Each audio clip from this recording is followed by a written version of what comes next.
Alhamdulillah kita bisa melanjutkan belajar kita untuk semakin dekat, agar kita semakin dekat dengan baginda Nabi sallallahu alaihi wasallam, dengan di bawah bimbingan Al-Imam An-Nawawi, dengan kitab Riyadhis Shalihin yang kita sudah memasuki bab yang ke-304.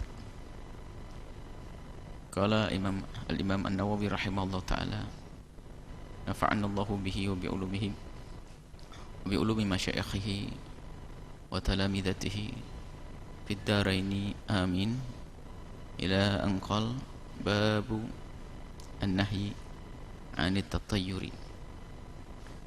Larangan, bab tentang larangan tatayyur sudah dibahas pada pertemuan yang lalu antara urusan tatayyur dan urusan perdukunan dan yang lainnya. Ini dipertegas lagi di sini dengan bab khusus oleh Imam An-Nawawi, karena ini juga banyak tidak ada urusannya dengan dukun secara langsung, akan tapi gayanya gaya dukun, sehingga tanpa sadar orang, biarpun dia tidak cocok dengan perdukunan, tapi bisa masuk di wilayah ini tatayyur. Maka dibuatkan bab khusus oleh Imam Nawawi. Tatayyur ini adalah sama dengan tasya'um, menganggap nasib celaka karena sebuah atau sesuatu yang disaksikan. Dimulai dari burung, ini tatayyur dari kata tayr. Jadi kita ada orang keluar rumah ngelihat burung, ada burung berdiri di pohon depan rumahnya. Akhirnya ini mau pergi dikusah, tatonya terbangnya ke kiri, batal dia. Wah, ini celaka kita kalau berangkat. Tatayyur. Dan yang serupa semacam itu, mau berangkat keluar di pinggir jalan ketemu orang yang wajahnya kurang baik atau mohon maaf cacat. Waduh, pertama keluar rumah, lihat orang cacat, ini nasib jelek kayaknya. Balik. Nggak boleh begitu. Tatayyur.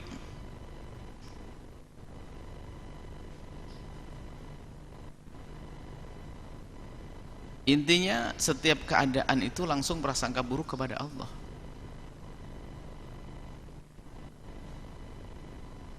Di kampung ada, kalau gelasnya pecah atau nasinya busuk, di rumah itu nasi busuk,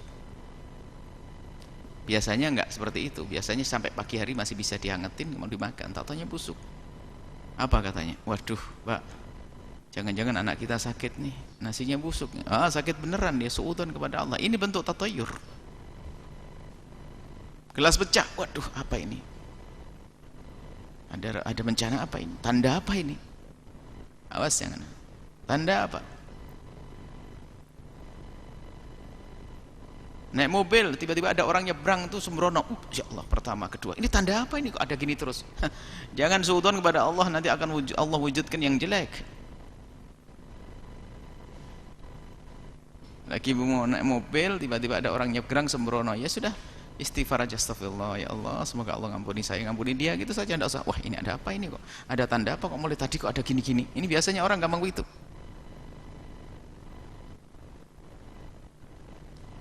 Orang Jawa menyebut keduten. Tahu keduten? Yang bukan Jawa Timur nggak tahu ini. Wah ini apa ya, ada barang hilang. Nah, ya salahnya sendiri, prasangka buruk kepada Allah. Ada tanda-tanda, kan mata dia gerak-gerak sendiri tuh ya. Kedutan. Ya biasa namanya, kita orang hidup, kalau mati tidak kedutan lagi. Tidak usah dihubung-hubungkan dengan prasangka buruk, namanya tasya'um. Banyak kisahnya. Kayak burung gagak kok ada orang mati. Banyak. Tinggal kita lacak saja di masyarakatnya apa. Makanya Imam Nawawi ini, padahal tadi tatayyur sudah disebutkan pada pertemuan yang lalu, cuman dibuatkan bab khusus. Memang banyak modelnya tatayyur ini. Dalam bahasa lain tiarah. Nganggap celaka dengan sebuah keadaan. Pagi-pagi ada orang datang ngutang. Ya aduh, lagi dagang, buka dagangan, katanya orang kalau saya buka dagangan, tiba-tiba ada orang pertama kali datang, orang yang ngutang. Waduh, celaka. Oh, salah. Orang utang itu orang hajat, kasih saja, tambah berkah, nanti malah dibilang membawa petaka.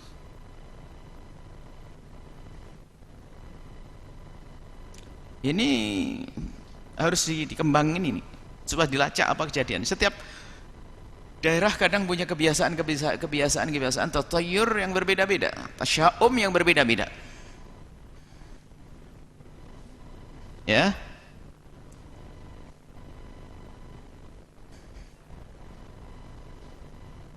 Yang tasya'um nggak boleh seperti itu. Banyaknya. Mestinya kita harus mengumpulkan data dulu nanti agar semuanya itu yang mendengar acara ini itu bisa benar, supaya tidak masuk tatayur, karena tatayur itu termasuk bentuk tasya'um yang prasangka buruk kepada Allah. Ana inda dhanni 'abdi bi, aku tergantung bagaimana hambaku itu mendugaku, menduga jelek-jelek. Tanda apa ini? Tanda baik, itu saja, tanda baik. Jangan prasangka dengan tanda jelek. Baik. Fihi al-ahaditsu fil babi qablahu. Fihi al-ahaditsu fil babi qablahu. Jadi dalam hal ini sudah hadis disebutkan, makanya ini dikhususkan karena memang bentuknya itu macam-macam.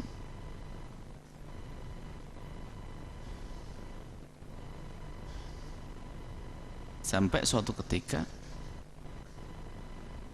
tasya'um dengan anak. Seorang bapak sangat benci dengan anak yang ketiga karena kata orang, kalau anakmu yang ketiga nanti laki-laki, ini alamat celaka. Ini kan kurang ajar bener itu manusia itu.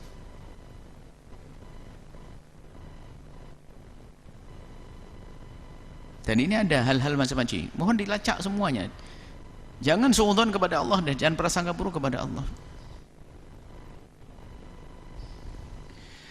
Hadis pertama an Anas dari Sayyidina Anas radhiyallahu taala anhu qala, beliau berkata, qala Rasulullah sallallahu alaihi wasallam bersabda, la adwa wa la tiyarata wa yujibuni al-fa'lu. Ini yang pertama adalah adwa, ada tambahannya. Adwa tidak ada menular, penyakit menular, dan tidak ada namanya tiarah, tasya'um tadi, prasangka buruk bagi seorang mukmin. Wa yu'jibunil fa'lu, dan mengagumkan, aku senang, maksudnya Nabi senang dengan al-fa'lu. Fa'lu itu adalah tafa'ul, menduga baik. Qalu, para sahabat Nabi bertanya, mal fa'lu, apa itu fa'al ya Rasulullah? Qala kalimatun thayyibatun, kalimat baik. Kalau melihat apa-apa itu justru ngomong yang baik.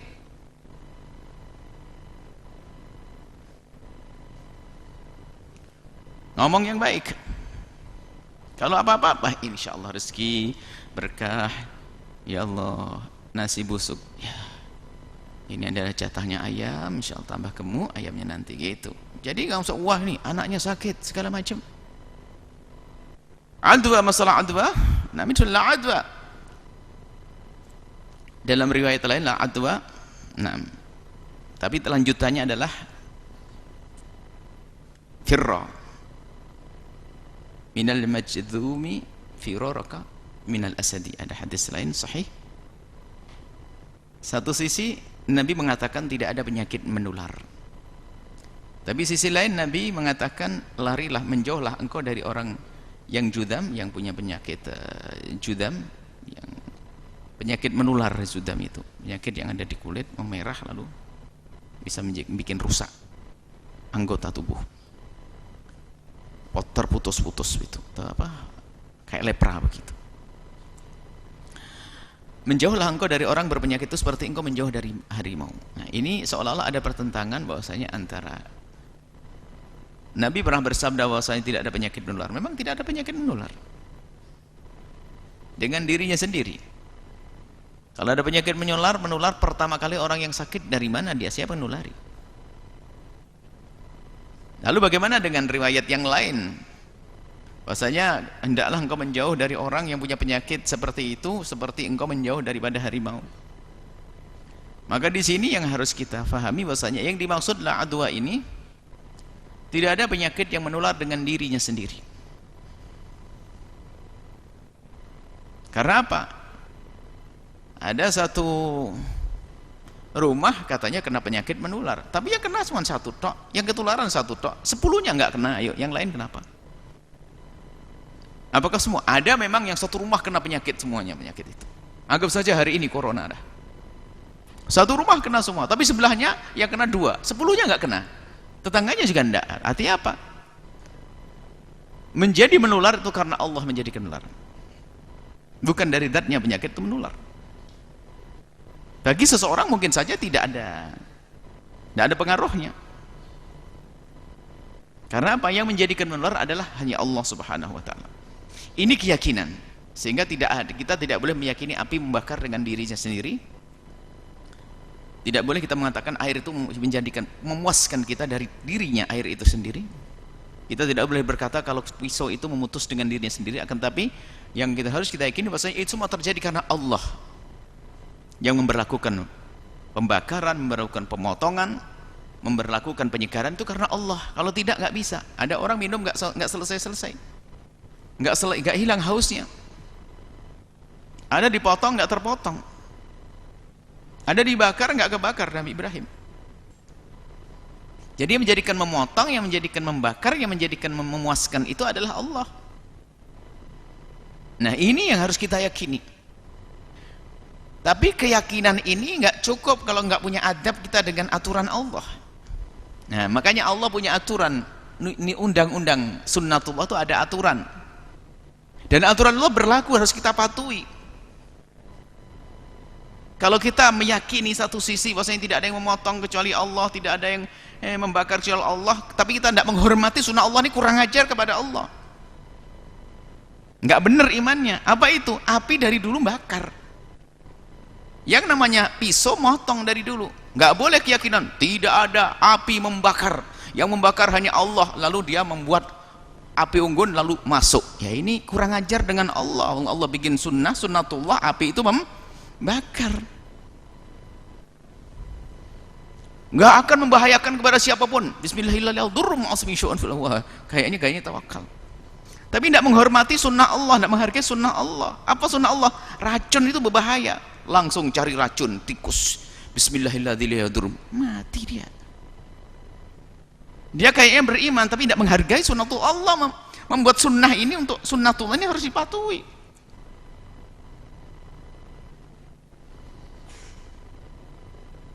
Enggak ada seorang pemuda merindukan punya anak, sudah saya punya anak, tidak usah menikah. Ini melanggar sunnah Allah. Atau sudah menikah, saya tidak mau kumpul sama istri saya, ya nggak akan punya anak. Allah Maha Kuasa, nggak begitu. Jadi sunnatullah ini perlu dipatuhi. Yang menikah pun ada yang nggak punya anak kok. Nah, dijalani sunnah Allah. Maka di satu sisi kita harus meyakini bahwa penyakit itu akan menular kalau memang Allah menghendaki itu menular. Jadi Allah yang menjadikan menular, bukan dari zatnya penyakit. Obat, racun tidak akan berbahaya kecuali Allah menjadikan racun itu berbahaya. Ini satu keyakinan. Tapi di sisi lain kita harus punya keyakinan bahwasanya sunnah Allah ini wajib kita patuhi. Kita wajib mematuhi sunnah Allah, dan Allah membuat aturan-aturan yang ada dalam makhluknya ini harus kita patuhi. Kalau lapar, ya sunnatullahnya makan, nggak usah sok. Kalau aku lapar, Allah yang mengenyangkanku. Nggak mau keluar, di dalam rumah saja, nggak mau ngambil piring, ya matilah dia. Itu namanya kurang ajar kepada Allah, bukan beriman secara sesungguhnya. Kalau beriman kepada Allah, mengimani bahwasanya sunnatullah itu berlaku. Tapi keyakinan kita berlakunya sunnah Allah, bisa saja Allah sendiri yang menjadikan sunnah itu tidak berlaku. Namanya kejadian khawariqul adah, kejadian luar biasa terjadi para nabi, para waliullah. Ini seperti itu. Ini sedikit masalah adwa. Selesai kita lanjutkan babnya tatayyur.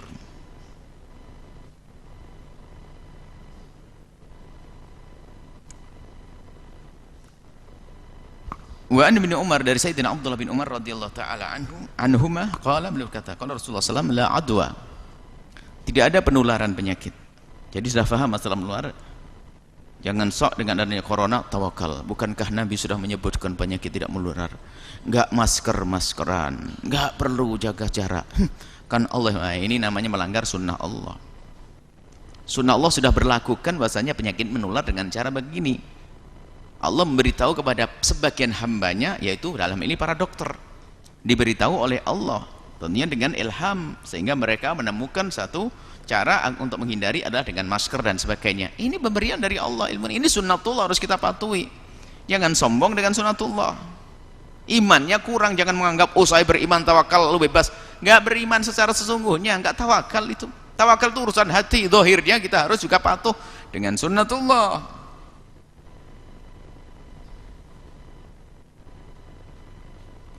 Wala tiyarata, tidak ada tatayur, prasangka buruk, tasya'um tadi. Wa in kana syu'mu fi syai'in, kalaupun ada fi syai'in fa fid dari, kadang di rumah, wal mar'ah wal faras.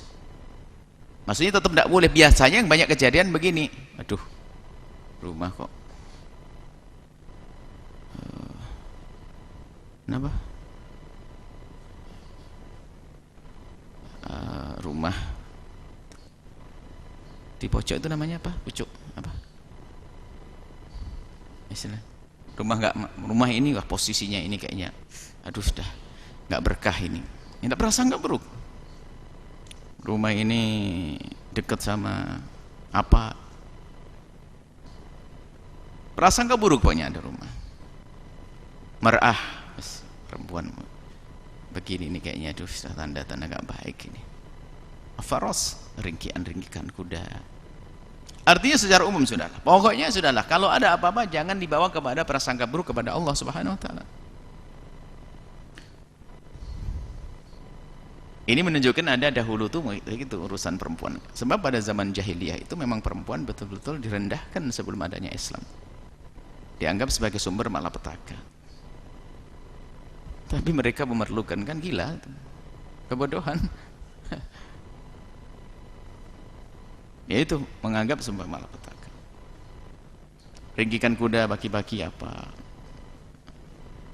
Ada maknanya yang dia maknai dengan makna yang tidak dibenarkan. Wa an Buraidah, dari Buraidah radhiyallahu ta'ala anhu, anna Nabi, sungguh bagi Nabi sallallahu alaihi wasallam, kana la yatatayyaru, Nabi tidak pernah tatayyur, itu prasangka buruk enggak pernah. Akan tapi selalu Nabi mengatakan kebaikan Allah berikan untukmu. Kalau mimpi jelek, fa innahu la yadurruka, mimpi jelek enggak akan membahayakanmu. Kalau mimpi baik, itu adalah kebaikan yang Allah berikan kepadamu, bisyarah, kabar gembira. Wa Urwah bin Amir radhiyallahu ta'ala dzukiratil tiyaratu inda Rasulullah. Ada orang menyebut tentang masalah tiyarah, tasya'um tadi, prasangka buruk tadi. Wa qala ahsanuhal fa'lu, yang bagus adalah tafaul, prasangka baik. Wala taruddu musliman fa idza wala taruddu musliman fa idza ra'a ahadukum ma yakrah falyakul Allahumma la ya'ti bil hasanati illa anta. Ini hadis yang ini semuanya hadis serupa, makanya kita tidak perlu jabarkan lagi karena intinya adalah masalah tatayyur. Karena kemarin sudah dibahas dengan panjang lebar di bab sebelumnya masalah kahanah.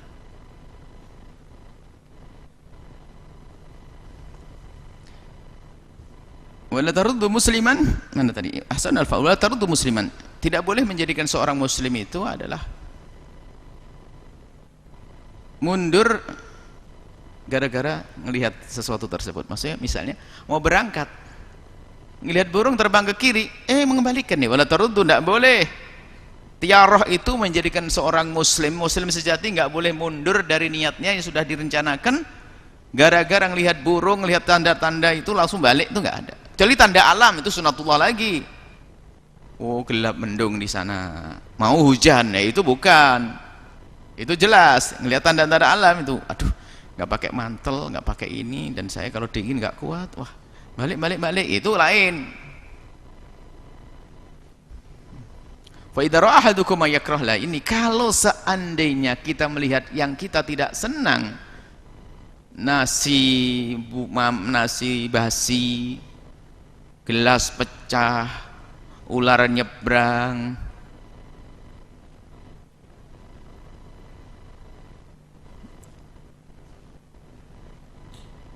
maka katakanlah falyakul, hendaknya seorang itu berkata Allahumma la ya'ti bil hasanati illa anta, ya Allah tidak ada yang bisa mendatangkan kebaikan kecuali engkau. Wa la yadfa'u sayyi'ati illa anta, tidak ada yang menolak keburukan kecuali engkau. Imannya ini dikembalikan. Nggak ada yang mendatangkan kebaikan, hanya Engkau. Yang menolak bencana hanya Engkau ya Allah. Wala haula wala quwata illa bika.